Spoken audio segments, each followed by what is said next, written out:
Hello, good morning all. Welcome back you all in this channel. I hope you all are doing good and stay healthy also. Now today we are going to do workbook of Hindi. तो last हमने पढ़ा था कैसे बिल्ली रहने आई मनुष्य के संग, ठीक है। तो आप सबने अच्छे से वो कहानी पढ़ी होगी और समझी भी होगी और आपको समझ में आया होगा कि मनुष्य लोग के साथ में बिल्ली कैसे रहने आई और उसके साथ क्या हुआ था। You got it, very interesting story, right? Okay, तो यहाँ पे आज हम पढ़ने वाले हैं म्याऊ म्याऊ कविता से वर्कबुक के जो क्वेश्चन है वो आज हम करेंगे। तो पहला प्रश्न यहाँ पे है, नीचे दिए गए प्रश्नों के उत्तर लिखो।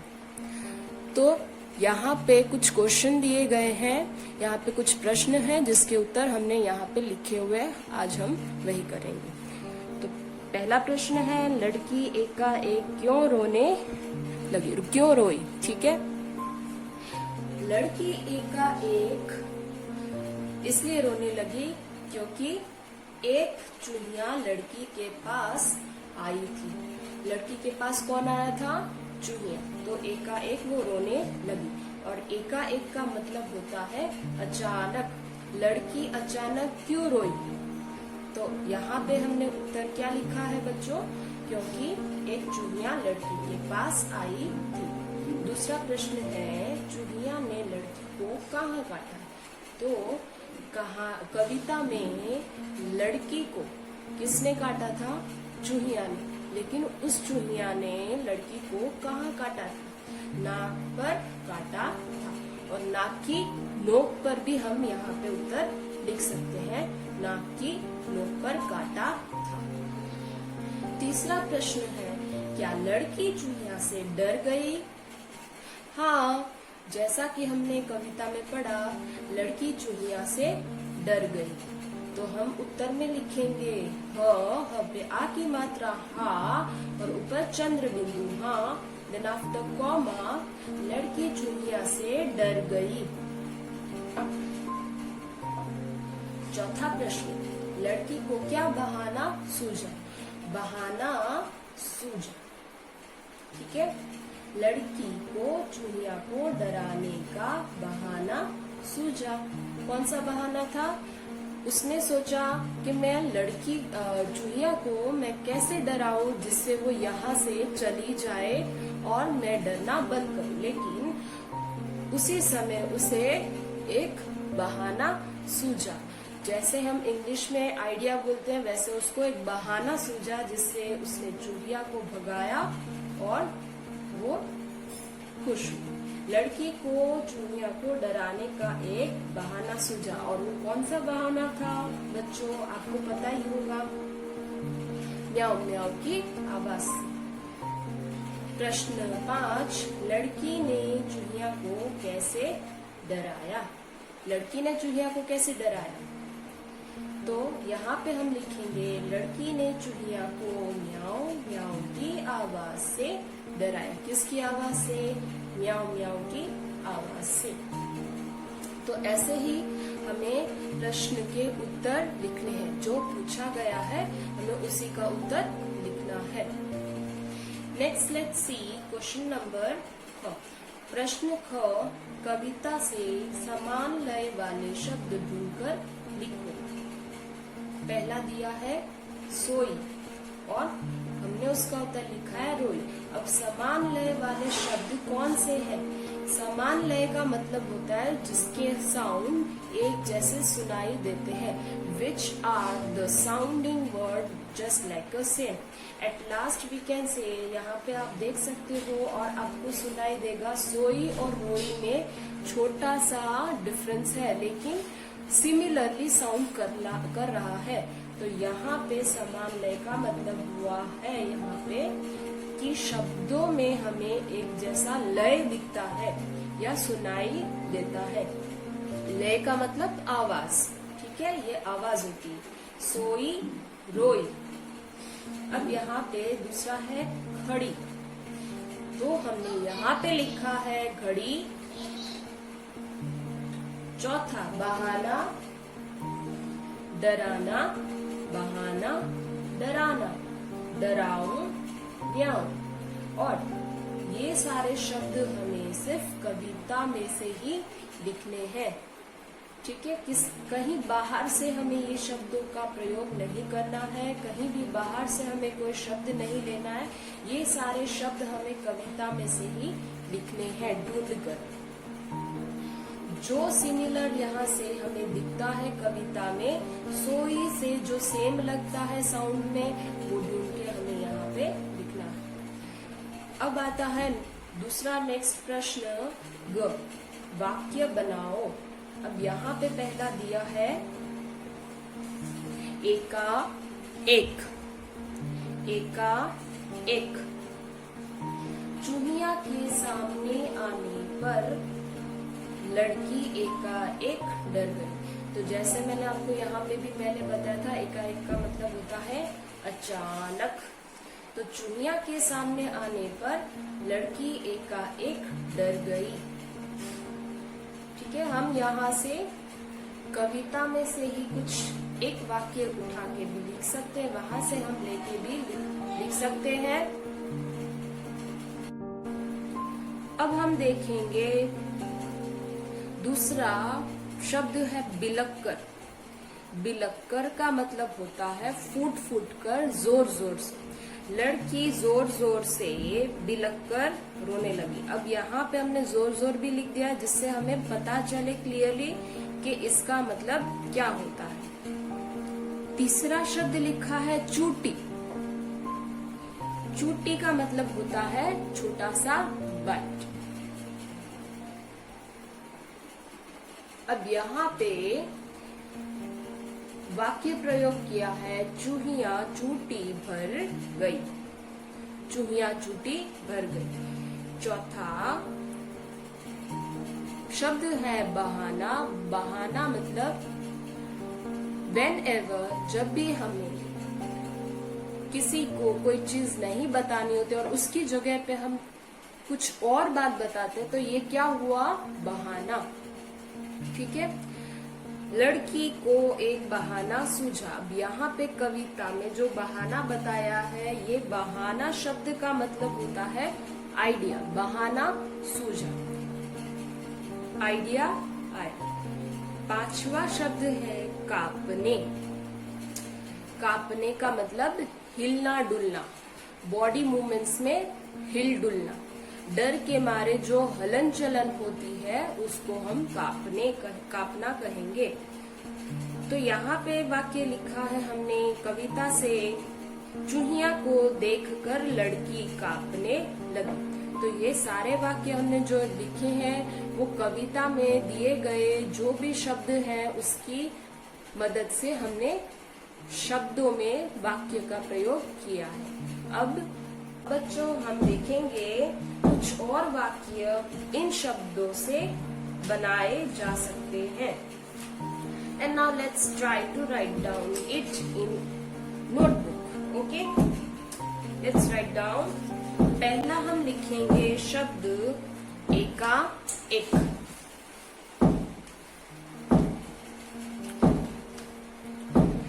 तो पहला शब्द हम लिखेंगे एका एक।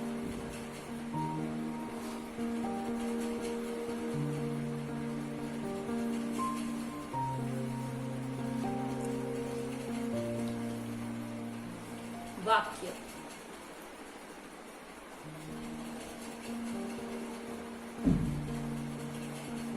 अब एकाएक का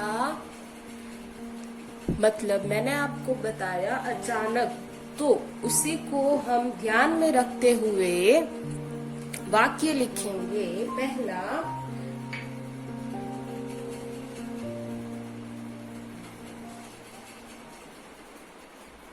शेर के आ जाने से एकाएक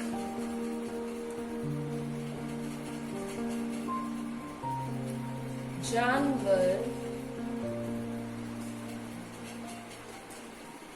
भाग गए। तो जैसा कि हमने पहला जो वाक्य लिखा था वो कविता में से लिखा था, एकाएक चूहिया के सामने आने पर लड़की एकाएक डर गई। ठीक है, तो यहाँ पे हमने दूसरा वाक्य लिखा, शेर के आ जाने पर एकाएक जानवर भाग गए। अब दूसरा शब्द हम लेंगे बिलख कर।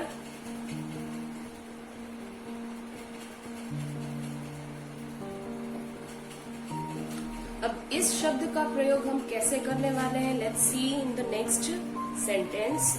हम वाक्य में देखते हैं अब बिलखकर शब्द का प्रयोग कैसे होता है। और बिलखकर शब्द का यहाँ पे मैंने आपको मतलब समझाया, फूट फूट कर रोना। ठीक है, अगर यहाँ पे रोना शब्द लिखा है तो इसका मतलब सिर्फ होगा फूट फूट कर, जोर जोर से। दादी जी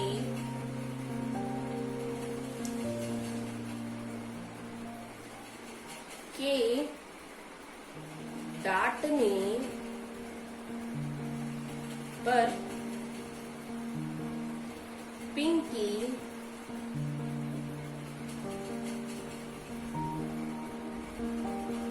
बिलख कर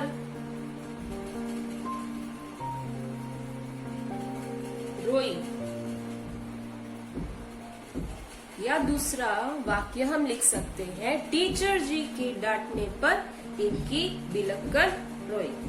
तीसरा शब्द चूंटी।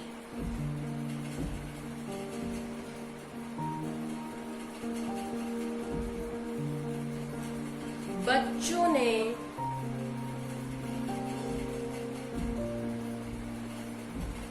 राहुल को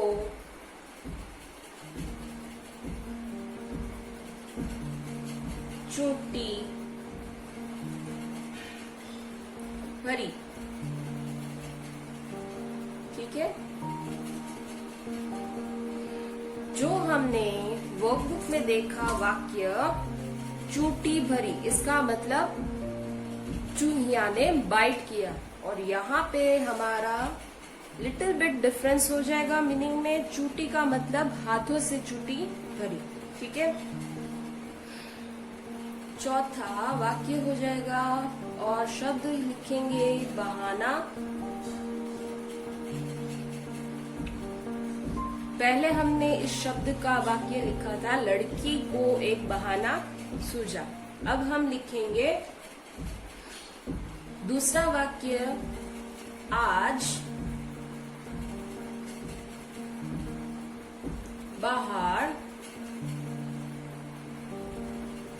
न जाने का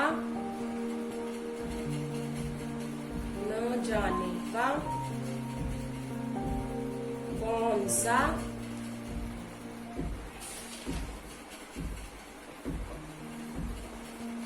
बहाना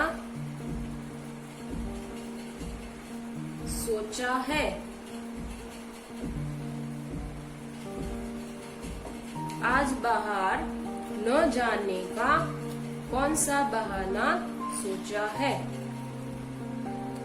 अब हम लिखेंगे लास्ट शब्द कांपने।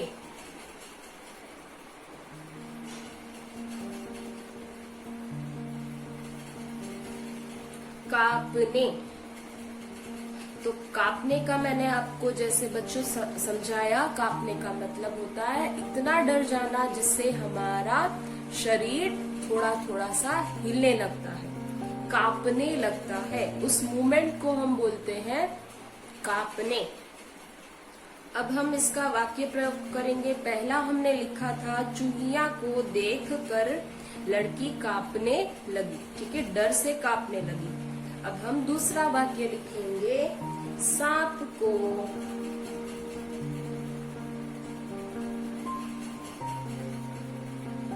देखकर नीलम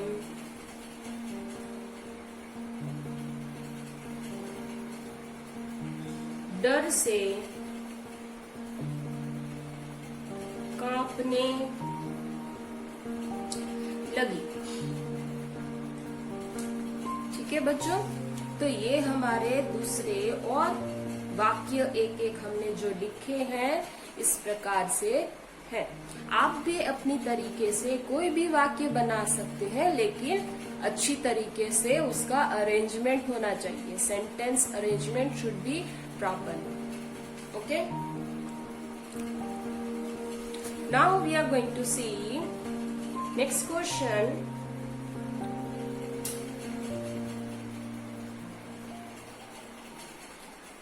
घ प्रश्न 1 से 20 तक बिंदु मिलाओ, बताओ यह किसका चित्र है, चित्र में रंग भी भरो।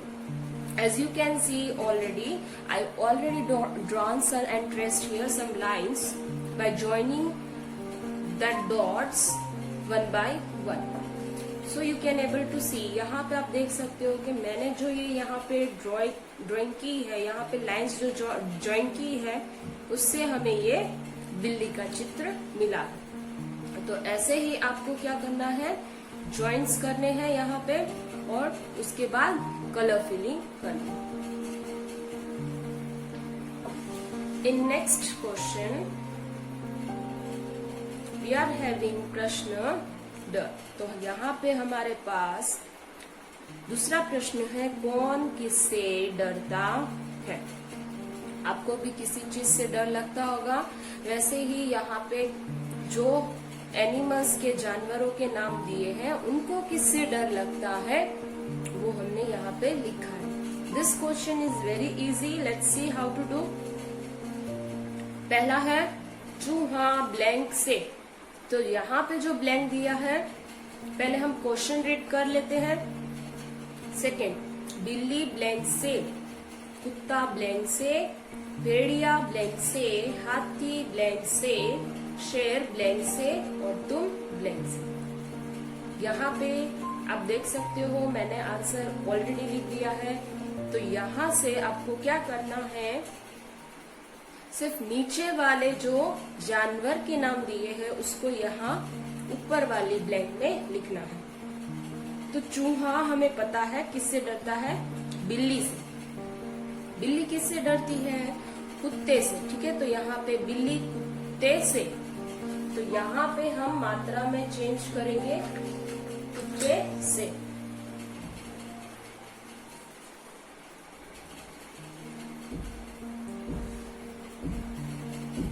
यहाँ कुत्ता लिखा है तो यहाँ पे हम कर देंगे बिल्ली कुत्ते से, कुत्ता भेड़िए से। यहाँ भी हम भेड़िए लिखेंगे, भेड़िए से।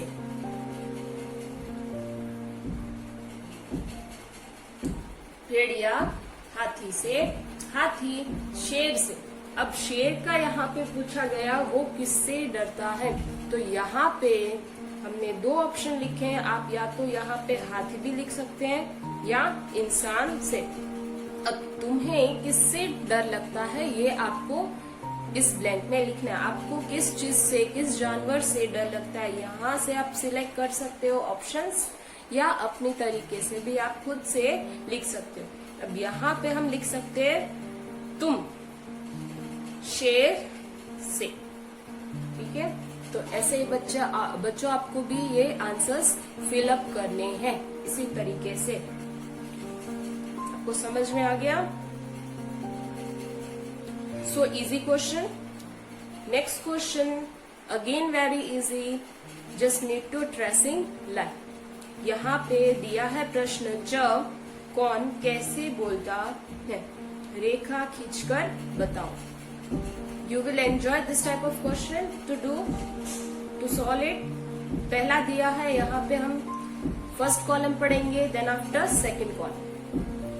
पहला चूहा, दूसरा बिल्ली, तीसरा कुत्ता, गधा, तोता, मोर। और यहाँ पे आवाज दिया है बो, ढेचू ढेचू, चू चू, म्याऊ म्याऊ, केहू केहू, Tete. So with the help of the scale, we're going to match it with correct answer. तो चूहा कैसे बोलता है हमें पता है, जैसे कि हमने पहले भी नोटबुक में किया था चूचू, वैसे ही हम करेंगे चूचू से जॉय। बिल्ली कैसे बोलती है म्याऊ म्याऊ, तो यहाँ पे हम दूसरी लाइन करेंगे। कुत्ता कैसे बोलता है भौ भौ। So with the help of scale again going to join. गधा, गधा बोलता है ढेचू ढेचू। तोता कैसे बोलता है चलो बच्चों बताओ। Yes right, only 2 answers left. टे और मोर बोलता है केहू केहू। So easy. So this question both are easy. You can do by yourself also at home. When practice is needed, continue reading is also necessary. ठीक है, आपको थोड़ा फोकस रखना पड़ेगा हिंदी के लिए। स्पेशली लिखने में हमें बहुत ही ज्यादा ध्यान देनी है, कौन सी मात्राएं कहाँ पे आती हैं। बहुत टाइम हमें मुश्किल हो जाती है। बड़ी ई की मात्रा, छोटी ई की मात्रा, बड़े ऊ की मात्रा, छोटे ऊ की मात्रा, तो इन चीजों में आपको मिस्टेक्स हो सकती है। तो यहाँ पे आपको ध्यान रखना है, ठीक है। Now we are keeping this session here only, ending up here only. Now we will meet and see next question in the next session. Till that, stay safe, stay healthy, stay home and keep learning. Thank you.